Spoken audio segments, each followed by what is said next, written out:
Imagine a place where hope was a luxury, not a given. A place where the landscape was one of profound generational poverty. In a county once labeled the poorest in Minnesota, unemployment often topped a staggering 40%. For a man, life barely stretched past his late 40s, 48 years old.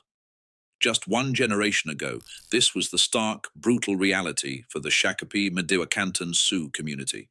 They were a people nearly erased by history, survivors of war and forced exile, who returned to their ancestral lands only to be trapped in a cycle of poverty. But today, that very same land is practically printing money. The transformation is so complete that in this one tribe, every single adult member receives a check for nearly $1 million a year. Same land, same people, one generation apart.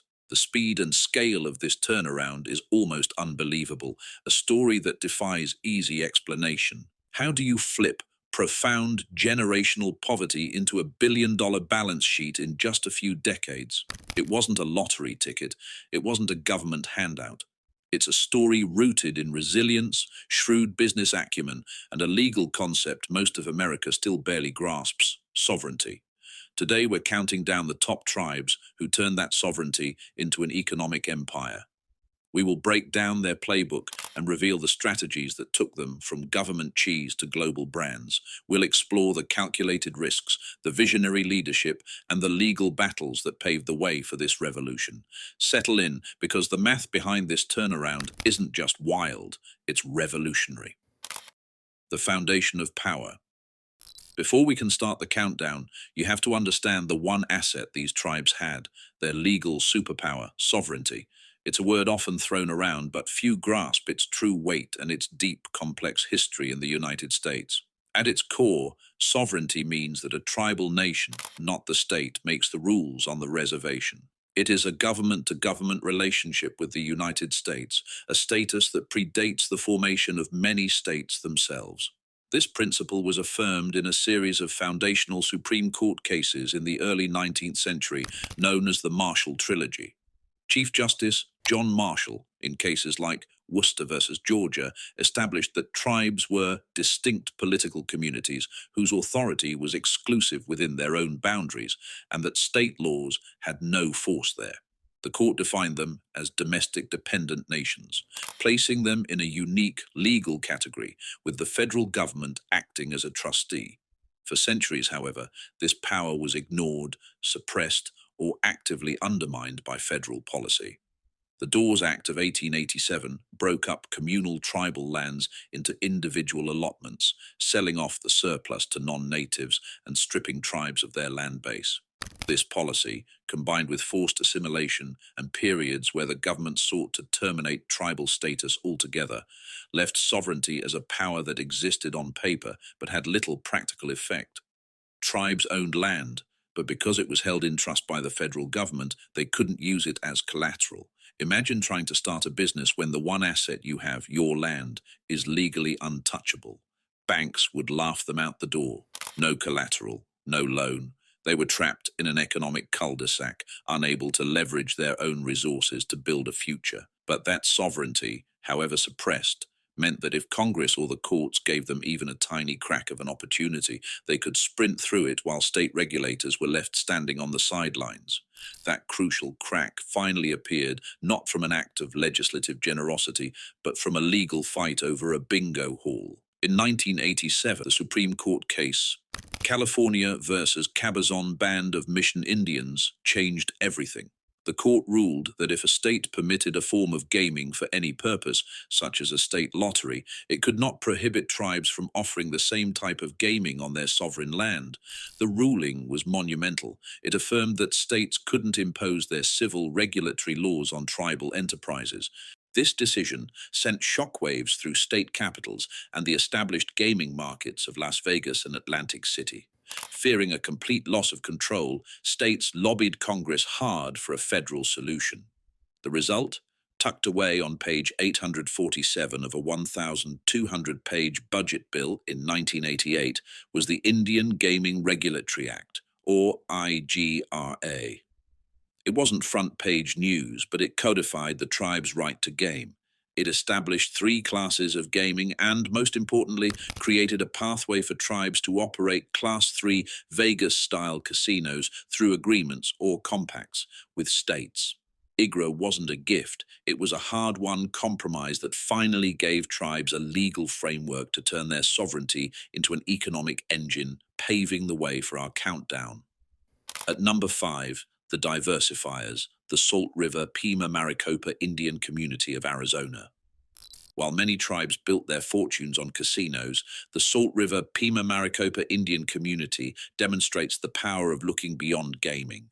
Their story isn't about hitting a single jackpot, but about a patient, visionary plan rooted in a deep respect for their land and a keen understanding of their location. For years, the tribal council made a strategic decision to limit commercial development to the community's borders, preserving the open landscape and the sacred views of Red Mountain. This wasn't about stopping growth, it was about controlling it, ensuring that development served the community's long-term vision, not the other way around. Their genius was in concentrating their economic development efforts along the Loop 101 freeway corridor, a bustling artery connecting their sovereign land to the booming Phoenix suburbs of Scottsdale, Mesa, and Tempe. Instead of just building casinos, they began to think like master real estate developers. Recognizing the power of collaboration, they pooled their resources to create a destination. Their vision led to the creation of the Talking Stick Entertainment District, a massive retail and entertainment beast. This area includes not just their successful Casino Arizona, but a remarkable collection of firsts on tribal land. The first Major League Baseball spring training facility, Salt River Fields at Talking Stick, the first Marriott-branded hotel, and the first Butterfly Atrium. Their crown jewel of diversification, however, is the Scottsdale Auto Show at Salt River, the first master-planned auto mall on Native American land in the entire country. By leasing land to over a dozen dealerships, they created a stable, long-term revenue stream completely independent of gaming. It's a testament to diversification, proving that while gaming might get you in the door, smart investments in multiple sectors are what ensure long-term stability and growth. Their strategy shows a profound understanding that true sovereignty is not just about legal status, but about having a diverse and resilient economy that can weather any storm. At number 4, the Nation Builders, the Oneida Nation of New York. The Oneida Nation's journey from poverty to power begins with a man, Ray Halbritta. The grandson of an Oneida leader, Halbritta grew up in an impoverished community with no running water and dirt roads. His drive was forged in tragedy. After tragically losing family members in a fire that local officials allegedly ignored, Halbritta was motivated to arm himself with an education, eventually graduating from Harvard Law School to fight for his people. In 1979, years before IGRA, he led the Oneida to become the first tribe in the country to offer gaming on sovereign land, a simple bingo operation that was a prescient first step into a larger world. When IGRA passed, that humble bingo hall became the seed for a vision others called unrealistic, a world-class resort in an empty cornfield in upstate New York. Halbritta transformed that field into the magnificent Turning Stone Resort Casino, which opened in 1993. This isn't just a casino, it's a full-service destination, a Vegas on the thruway that includes multiple hotels, PGA-quality golf courses, spas, and a convention center. It has become one of New York's top 5 tourist attractions, but where the Oneida truly stand out is how they invest the profits. They don't just line individual pockets, they fund an entire nation. The revenue from Turning Stone allowed the nation to build a comprehensive infrastructure from the ground up. They established healthcare and social programs, built new housing, and poured resources into education and cultural preservation. It's a commitment to education that ensures their children not only graduate, but can do so with fluency in their ancestral language. This is wealth, directly supporting cultural preservation and building a nation from the ground up, a powerful modern expression of the Oneida's historic resilience. At number 3, the quiet giant, the Navajo Nation. The Navajo Nation isn't just a reservation, it's practically a country within a country. spanning an incredible 27,000 square miles across 3 states, larger than 10 US states, with a population of over 400,000 citizens. Their strategy is about scale and national self-sufficiency. Their journey into gaming was more recent and modest, with Navajo Gaming being founded in 2006 to operate a handful of casinos. But their real wealth and the foundation of their economy for a century comes from leveraging their immense natural resources. The land of the Diné, as they call themselves, is rich with reserves of oil, coal, natural gas, and even helium. These resources have historically generated the majority of the nation's general fund revenues. However, this has been a double-edged sword. For much of the 20th century, the tribe was locked into unfavorable lease agreements, often negotiated with the help of the federal government, that saw their resources extracted for pennies on the dollar, fueling the growth of southwestern cities while their own communities struggled. Today's strategy is a direct response to that history. Because of their vast land base and large population, the economic focus is less about individual payouts and more about pure nation building. Revenue is plowed back into essential services and infrastructure across their sprawling territory, paving roads, providing utilities like water and electricity to remote homes, and building industrial parks to attract private enterprise. Their focus is on creating a sustainable and self-sufficient modern state, reclaiming control over their resources and their future. While per capita income remains lower due to the massive population, the collective net worth and sovereign ambition of the Navajo Nation make it a quiet giant of tribal enterprise. At number 2, the Brand Buyers, the Seminole tribe of Florida.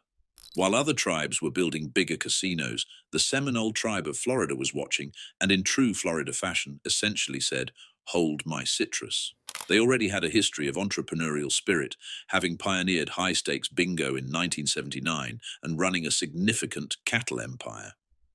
But gaming was the jet fuel. In 2006, their gaming CEO, Jim Allen, a non-Seminole veteran of the Atlantic City casino industry, pitched an audacious idea to the tribal council. After being told no nearly 30 times by the owners of Hard Rock International, the brand suddenly went up for public auction, with the Seminoles facing 72 other bidders, including massive private equity funds. Allen's idea: let's not just compete with the big names, let's buy one. The target, the entire Hard Rock brand, the logos, the 124 cafes, the hotels, the whole global empire for $965 million. Wall Street analysts scoffed, and many thought Allen was a little crazy, but they missed a crucial detail. The Seminoles owned a virtual monopoly on high-stakes gaming in their lucrative Florida locations, which were among the most profitable in the country. The revenue was so immense, they paid off the entire $965 million acquisition in under 6 years. The deal, finalized in March 2007, was the first acquisition of a major international corporation by a North American tribe. Today, Hard Rock International operates in over 70 countries, with headquarters on sovereign tribal land in Florida, paying 0 state income tax. This isn't a loophole, it's how treaties work.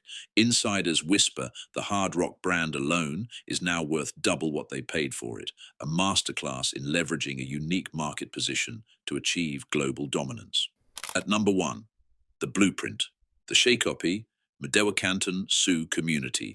And now for our number 1, a tribe whose name is legendary in the world of tribal enterprise, the Shakopee Mdewakanton Sioux Community. With a population of just under 500 members, their journey from the poorest county in Minnesota to a financial powerhouse is the blueprint for success. Their story is one of impossible resurgence. Following the U.S.-Dakota War of 1862, the community was exiled from Minnesota, and a bounty was placed on the head of any Dakota person found in the state. They were a people scattered and nearly destroyed.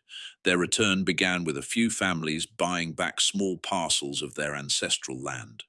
For decades, they lived in dire poverty. The change began in 1982.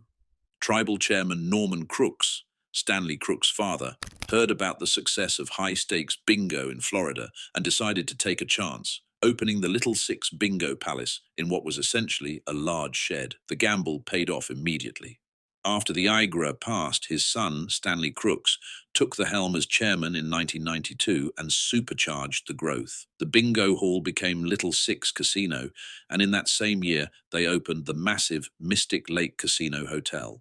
Stanley Crooks, a soft-spoken but immensely visionary leader, had one simple rule. Every dime of profit went to either printing more money or protecting their sovereignty. He bought thousands of acres of land so the county could never again control their growth. He hired lobbyists in Washington, D.C. to ensure the rules wouldn't be rewritten mid-game. By 2012, the tribe's enterprises were pulling in over $1 billion a year. Today, each adult member receives that roughly $1 million annual payout we mentioned at the start, but the real flex is their balance sheet, an estimated $2.7 billion in assets with zero outside debt. Go find a Fortune 500 company that can match that. Under Crooks's leadership, the tribe donated over $243 million to other tribes and charities and provided over $450 million in economic development loans to fellow tribal nations. Their story is the ultimate example of turning sovereignty into staggering success. The playbook all native Indian tribes share. So how did they do it? While each tribe's story is unique, their journeys reveal a shared strategic DNA. Looking closely, you can see a common 5-step playbook that powered this economic revolution. Step 1. Leverage sovereignty to open a casino before the neighbors can lobby the governor. It was a race against time. Following the Cabazon decision and the passage of IGRA, tribes had a window of opportunity.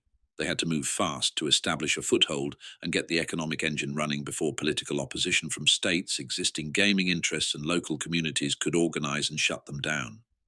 Step 2. Reinvest every tax-free dollar into vertical integration. This is where the truly smart tribes separated themselves. They didn't just expand the casino floor. They built the entire ecosystem around it. They built the hotels to house the guests, the gas stations to fuel their cars, the laundry services to clean the hotel linens, and the food distribution companies to supply the restaurants. By owning the entire supply chain, they ensured that every dollar spent at their destination stayed within the tribal economy, creating a self-sufficient and powerful economic loop. Step 3. When cash piles get stupid big, acquire a brand the world already knows. This is the move from regional player to global contender. The Seminoles' purchase of Hard Rock is the textbook example. Building a global brand from scratch is nearly impossible. Buying one gives you instant name recognition, a proven business model, and access to international markets overnight. It's a strategic shortcut to the top tier of the corporate world. Step 4. Use the new cash flow to buy more land, because land is the one thing they stopped making. For tribes, this step is about more than just investment. It's about security, controlling their destiny, and reversing centuries of dispossession. Every acre purchased is a piece of their ancestral homeland reclaimed. It's a direct reversal of policies like the Dawes Act, ensuring that their future growth and sovereignty are built on a solid foundation of their own territory. Step 5. Repeat until Forbes starts calling you a billion-dollar tribe, then politely remind them you were a nation before the United States existed. This final step is a quiet, powerful assertion of identity. It's about reframing the public narrative. The story isn't about getting rich. It's about a resurgence. It's a declaration that their economic power is not a historical anomaly, but a restoration of the self-determination they have always possessed, rooted in an ancient and enduring sovereignty. The reality of the riches. It's easy to hear these stories of billion-dollar deals and million-dollar payouts and think all Native American tribes are now wealthy. That is a dangerous and persistent myth.